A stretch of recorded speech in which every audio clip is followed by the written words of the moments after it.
Hey ho, Andrew, aka Kelp here, aka Shadowson here. Welcome to the Onion Buns and welcome to another episode of Tales of Neverwinter Nights. So we're going to keep continuing down Maverland's stories. If you haven't watched episodes 1, 2, or 3, I highly encourage you to watch those before you watch this one. They are excellent, and as were Dratson's stories, as were my own. Humble brag.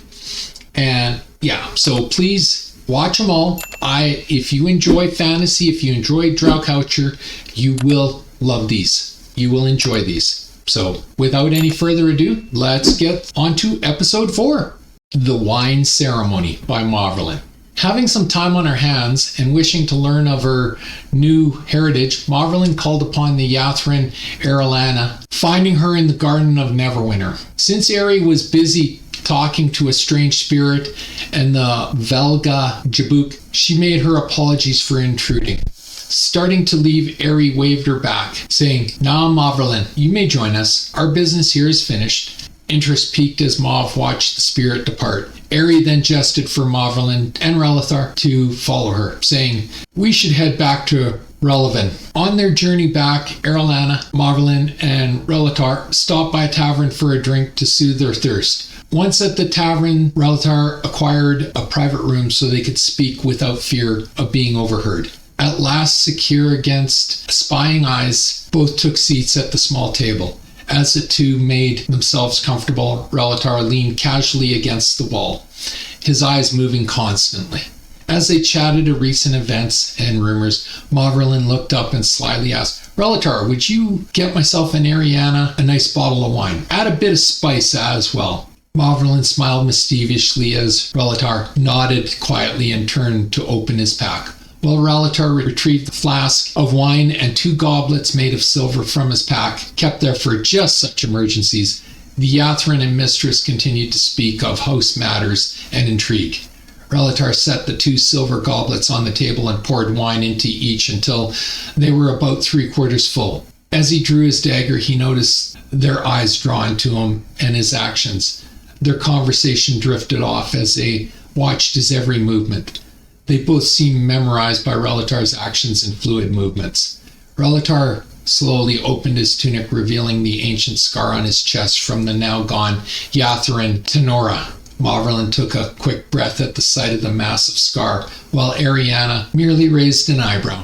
He let out a light chuckle at their reactions as they watched. He drew the dagger across his left breast, making a cut several inches long on his chest. Relithar grimaced as the dagger sliced him open, but he did not utter a sound from the searing pain in his chest. Again, Maverland gasped, and Ariana's hand moved slightly as to reach towards Relithar, but then Ariana pulled the hand back with a shake of her head. He picked up the goblet in turn and let his blood fill the goblet until almost full. As he replaced each goblet back onto the table, he reached into a pouch hanging at his belt and removed several different types of herbs. Watching closely, Mav's eyes reddened at the sight of Relithar's blood, her breasts swelling as she inhaled, deeply feeling the stirrings of passion within her. Relithar touched his goblet with one hand as his other hand covered the bleeding wound on his chest. Again he grimaced, but did not make a sound as the wound quickly healed itself. Finally, Relithar began stirring the wine with a small wooden spoon. Still memorized, Toot barely noticed that Relithar pulled a small berry from this pouch and flipped it into his mouth, chewing on it. Ariana noticed first and asked, "What was that you just ate, Tarl?" He continued to stir for a moment before answering, "Just a surface berry." Ariana nodded and forgot the berry as she returned her attention to the unique wine ceremony. Maverland, still feeling the stirrings of passion, ignored it altogether. He grasped his amulet once more and with one hand, and then uttered a short incantation as he waved the other hand over the 2 goblets. The goblets began to boil and froth as the incantation continued. Suddenly, a bright flash of light from the amulet at Relithar's chest caused them to draw back, covering their eyes. Each let out a sharp gasp of surprise. Opening his eyes as the light faded, Relithar raised the first glass, then the other to his lips. Tasting the magical wine, he placed one goblet in front of Ariana and the other in front of Maverland and purred, "Your wine, my beautiful Yathrin." Both Ariana and Marvelin, still under the strange effects of watching Velgla Jabuk, lifted their goblets without realizing or remembering Relatar's ever-present knack for giving them more than just a simple wine. As they took a long sip of the magical sweet wine, he stepped back and watched with an amused glint in his eye. They began to talk again of the rumors and political intrigue of Rivelin when Arilana looked up at Relatar and saw a glint of amusement. Suddenly Arilana remembered Relatar's abilities with potions, realizing this could be one as well. Arilana held a hand up to Marvel and stopped her comment as she looked at him. In a stern voice, she asked, "What is in this wine, Jabuk?" Looking from Arilana to Marvelin, he quietly replied, "What makes you think there's anything in the wine, Arilana?" Arilana's eyes began shimmering with anger as she demanded, "I want to know what is in the wine, Tarl, and I want to know now. I am in no mood for your games." Relatar, knowing that he had pushed Arilana as far as she would go on this day, nodded and replied, "It's a potion that will allow me to feel yours and Marvelin's thoughts and emotions. It has caused a bond between the three of us." Marvelin, who up until then had not really been paying attention, suddenly snapped a snarling reply. "You dare think you can know our thoughts and feelings?" "I should..." Arilana, as she slowly rose, cut off Marvelin's next words, her flashing eyes fixed on Relatar. Relatar, still leaning against the wall, shifted his weight slightly, unnoticeable in case he needed to move quickly. Arilana's hand dropped to her whip as she said with calm fury, "You have a means of undoing this, I hope, for your sake." Relatar nodded as he removed 2 small berries from his pouch. He stated in a subdued voice, "Yes, Arilana, you have but to take the berry and the effect will be gone.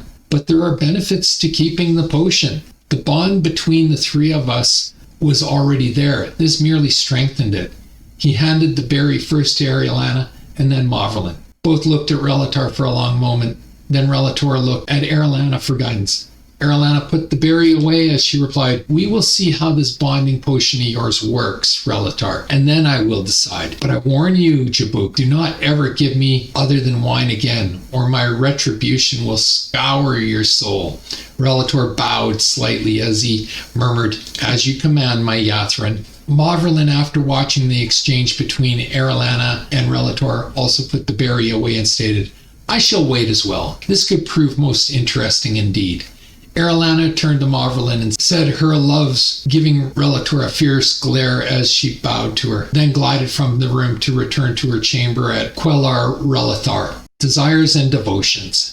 After Arilana left, Tarl as well asked permission to go. Feeling a different lust entering her body, she called him back, denying permission. Watching him standing there completely at ease, she saw the amusement expression on his face. Angered for some reason by this, Mauve wanted to wipe that smug look off his face. Standing up, she moved closer to the male. Seeing the flash of anger in her eyes, Tarl watched closely, face going bland.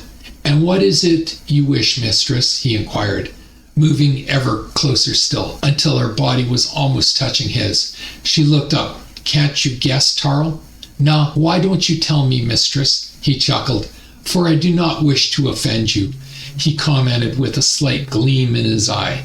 Her eyes still flashing a hint of anger, she lightly caressed his cheek. Letting her hand slip behind his neck, she slowly drew him towards her. Intending only to disrupt his composure, she teased his lips with hers. When he returned her kiss with his own, desire suddenly exploded through her body. Voice husky with pent-up passion, she again asked, "Are you sure you cannot guess, assassin?" His eyes flared with desire. "Exus, I think I can at that." Holding her body tightly, he carried her to the bedroom. The dance of passion had begun. After reluctantly letting Tarl go, Marvelin stretched, relaxed, and fully sated from their intimate encounter. Smiling fondly at the remembered bedroom battle, she arose from the bed. Going to the small vanity, her naked figure firm and youthful, she seated herself, staring at her reflection in the mirror. Somewhat distracted, she began brushing her tangled tresses. How passionate and gentle the Jabuk is, she spoke softly under her breath. If only there were a simple to appease the bloodlust side of herself, shaking off the afterglow of his lovemaking and setting the brush down. She stood and headed to the small altar in the antechamber. Kneeling in front of the spider figure of Loth, she began chanting, Lot tu mala, usten bella dos, Lot tu mala, coral usta dal lil oglin. As she chanted, Marvelin reached forward and grasped the sacrificial dagger in her hand. With the other, she took a small chalice from the altar and then lifted both over her head in dedication to the Spider Queen. Lot tu mala, usten bella, usten ul leemshin. Quickly cutting into her flesh, she held the chalice to catch her blood. As the blood flowed into the chalice, she set the dagger back in its place. When the cup was almost full, she gestured and spoke a simple healing spell to close the wound. Loth dos inable elimshin ustan. Chanting this last, she raised the chalice in both hands and drank the thick red fluid without stopping. Setting the cup on the altar, Mauve suddenly felt a presence enter her. She had felt this before and knew it to be the sending from Loth. Continuing the praises, she opened her soul to the evil divinity. I want my own knight's priestess to be. They will serve me in House Relatar under Ilharis Jazradark. I have chosen you for this purpose. You remember your human past. Even though you are fully mine now, go out and seek them one by one. Bring me 3 within a fortnight, and I will bless you with my favor. Bring me a court, and one day I might favor you above all others of your rank and your house. Will know fortune and wealth. The knowledge you need for this task is already within you. Go and I will be with you. The presence left as suddenly as it came. Loth Tumala, Loth Corlin Por Quellar Derilatar. Slowly placing the cup on the altar, she wondered why, of all people, she would be so favored. Looking up at the figuring of Loth, she spoke with firm conviction. I shall do as you command, my goddess. Finished with her devotions, Mauve arose from the altar. Gesturing again, she called forth a steaming tub of water and proceeded to bathe. Almost without thinking, she moved the sponge along her body, following the path of Tal's lips earlier. Shaking her head, she stopped and laughed. That male has bewitched me, I think, she murmured. Quickly finishing her bath and drying off, she waved the tub away with another gesture. Donning a fresh gown, Mauve looked about her chambers once more, then prepared to leave. A good hunt should get my mind back in business, she mentally admonished herself as she walked out the door. And that's where we're going to end for today. So you got a little bit of insight into the passions and society of Drow, the hierarchy of the Drow, and how it all sort of flows together. And now Mauve is on a quest. Again, she is adding role play from Neverwinter Nights into her stories. Court, K-O-R-T, was a guild in Neverwinter Nights, a goody guild. And she has been tasked to get a knight from there.